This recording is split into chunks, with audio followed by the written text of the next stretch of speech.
role. I'm going to be talking about the beauty and skincare industry, and I decided to focus on one particular brand, a new beauty company that was launched just now in 2020, Rare Beauty by Selena Gomez. Rare Beauty is usually enhancing two very constant themes. The first theme is the idea of natural is beautiful, and the second thing being inclusivity. A little background story. When Selena announced that she's going to be creating a makeup brand, she was highly criticized. She wasn't welcomed with wide open arms. People didn't understand why Selena is a person to create a makeup brand. It didn't make sense for them. And for two reasons mainly. Number one is selling the idea of natural is beautiful. So you are beautiful just the way you are. Natural beauty is beautiful beauty. You have rare beauty. So here, buy some products, please, to feel beautiful. It didn't really make sense. If natural is beautiful, why do you need to buy more products? She was criticized for playing on people's emotions and their insecurities of how beautiful they feel to fulfill a financial need of buying and selling products and making money. The second thing is the fact that the idea of celebrity-owned makeup brands is something that's been around for quite a few years, and she's quite late to enter the game. I will mention a few examples. One of the earliest examples is 2015 Jessica Alba, the actor, creating Honest Beauty, which is a clean beauty brand that was focusing on non-irritating skincare and makeup line. In 2015, we're all familiar with the Kardashian family and the young billionaire Kylie Jenner to launch Kylie Cosmetics, which is a brand that is very well known for dictating a lot of the trends and the fashion trends, the makeup trends, different creative, colorful things that launched a lot of collections throughout the year, a summer collection, a birthday collection, a holiday collection, and so on. So they launch a lot of products every year. In 2017, we were all witness to Rihanna creating Fenty Beauty, focusing on inclusivity and creating 45 shades of foundation. Although up until she did it, it was quite acceptable to only create about a dozen of foundation shades, which left a lot of skin colors outside of the equation, especially people with darker skin colors.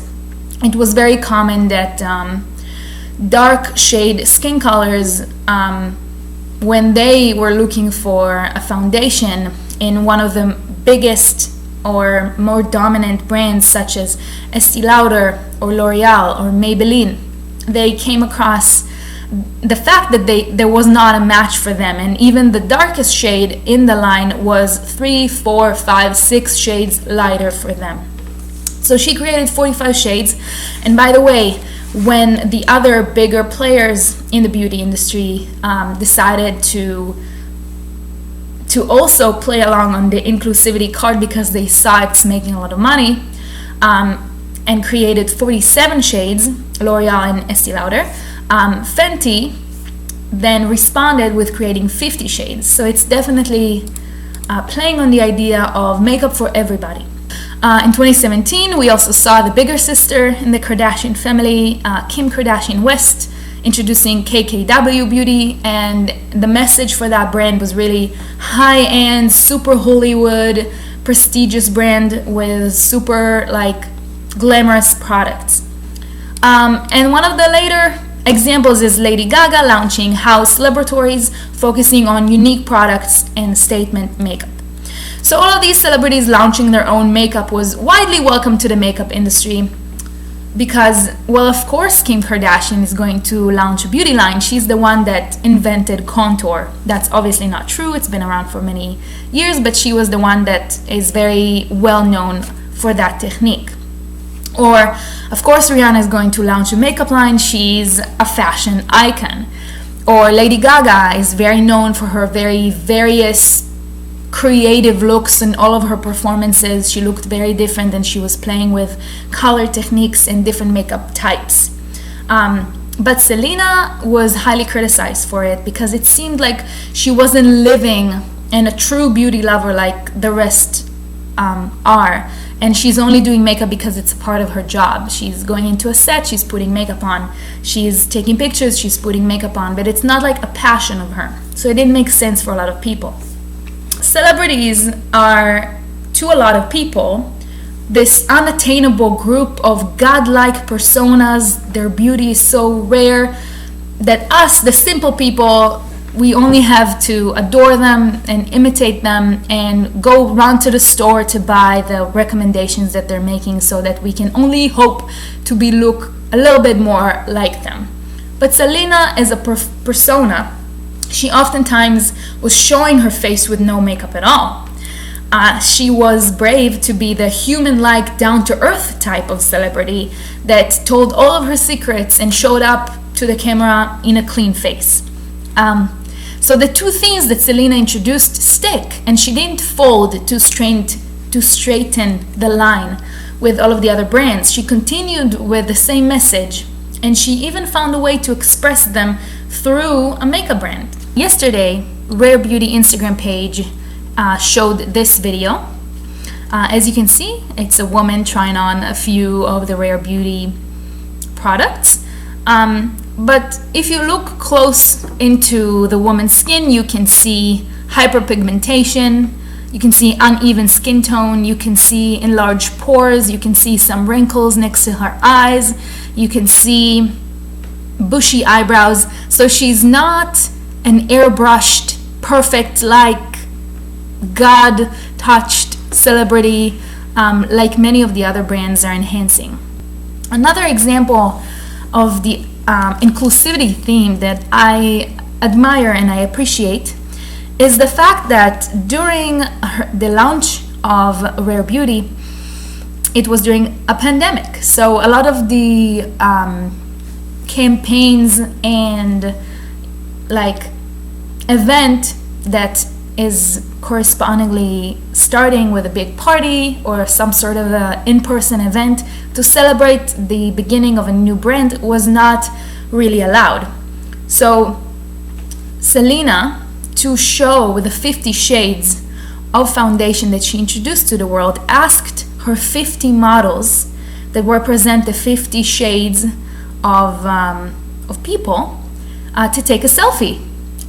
Just a selfie with her phone, and by that she was able to still show 50 people with 50 shades using her foundation, although many of the other bigger, more influential brands usually only show a couple of skin tone examples. So she's definitely focusing on unairbrushed, clean makeup, natural beauty enhanced images. Simple products as well. So her foundation, unlike many others that come in a squeeze, just squirt some makeup, it comes in a dot application, which means that you're only spotting the foundation on your face because it needs to enhance your natural skin and your natural beauty, and it's not supposed to come as a mask and cover your face completely. Their biggest news was a black eyeliner. It was nothing crazy. It wasn't a cut crease eye with colorful shadow, artistic look that many other brands are showing often. It is something very like, you can do this and you can do this. It's just a black liner.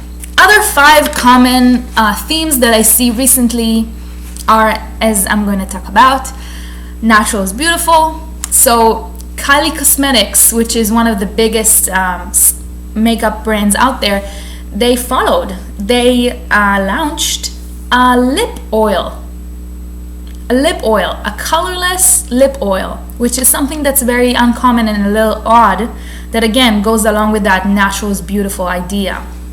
Another pretty interesting phenomenon that I noticed was a TikTok that went viral and is showing a woman enhancing her dark circles. So by that, she's normalizing the fact that people have dark circles under their eyes. We as women are taught to have to conceal, use a concealer under our eyes to create a smooth, like airbrush like finish under our eyes, to, God forbid, not to show any dark circles, not to show that we're tired, not to show any imperfections. But here it is, somebody is putting it on to enhance it, to make it more beautiful. Another example is the fact that bushy eyebrows, for example, are really a trend right now, and it's going more with the natural beauty idea. In the past, it was very trendy to trim your eyebrows to be very thin. If you remember, in the early 2000s, even in the late 2020, 10 or so, we had to make our eyebrows super thin, very unnatural. But now the type of products that are being sold is an eyebrow wax that is supposed to make your eyebrows bushier and even more natural and messier, because that's the trend right now. The next theme, number 2, is to focus on good skin instead of focusing on super good makeup to cover that bad skin. So a lot of those makeup brands created a skin care brand as well. Honest Skin started from makeup, went into skincare. Fenty Skin was recently launched also in 2020. Kylie Skin. So the idea of taking care of your skin, what's underneath your makeup, so that you will look beautiful. And that's very important. Number 3 is sustainability. So a lot of those skincare brands are taking out the wipe or the makeup wipes out of their collections entirely, because we know that wipes are highly negatively impacting the environment. They're not recyclables. They're adding landfill and waste because it cannot be recycled. And it's also not very healthy for your skin, we now know, because it's not really cleaning your skin. It's just pushing makeup from one side to the other and creating more irritations. So a lot of those brands are now getting rid of it completely. A lot of brands are now introducing reusable packaging. Fenty Skin, for example, is now introducing those type of like plastic-like packaging that you only take out the inside so that you can refill it. So that's super nice to see. Another big trend right now is an anti-haul videos of people sitting down, and instead of telling you of all of the things that they bought and all of their unboxing that they're doing, why they're not gonna buy this product and not gonna buy this product and not gonna buy this product. And by that, they're reducing the fast fashion, wasting too many products, creating, maximizing, you need more and more, consumerizing idea. They're minimizing, and they're saying whatever you have in your makeup collection is probably good enough. You don't need anything else. You should minimize the things that you have. You should fight the urges to have to buy new clothes or new makeup or new things that you don't need. Next is the focus on more Western skincare influences, and by that I mean specifically from Korea. So Korean skincare is a huge trend right now. The emphasis on sunscreen, first of all, something that a lot of Americans are not very good at doing is putting on sunscreen. But it becomes more and more widely known that sunscreen is very important step of your skincare routine. You should not leave the house without sunscreen on your face, and sunscreen in fact is the most important step of your skincare routine, because otherwise anything else that you're doing, exfoliating, treating, washing, cleaning, is not important, because you're exposing yourself to sun damage and sun diseases such as skin cancer. Next is the including more Korean Western ingredients such as niacinamide, green tea, Centella asiatica, and snail mucin. So all of these very popular ingredients now more into the Eastern market as well, and I am very appreciative of it as a consumer. And lastly, a trend that is big and all over of 2019, 2020 is inclusivity in both gender and race, so in shade. So I've already touched base on the idea of shade range, but recently it's been more apparent that makeup and skincare are marketed to both men and women. The singer Pharrell Williams launched a skincare brand this year, for example, and he's a man. I believe he's one of the first male influencers to create a skincare line.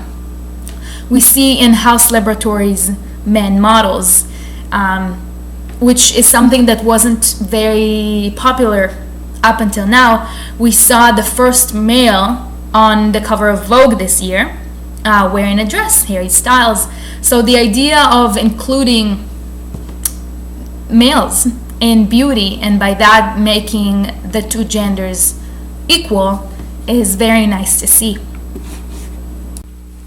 So thank you so much for taking the time to review, listen to me, and I hope that you agree with me. I hope that you can see the things that I've pointed out to you today, and I'm looking forward to hearing from you soon. Thank you.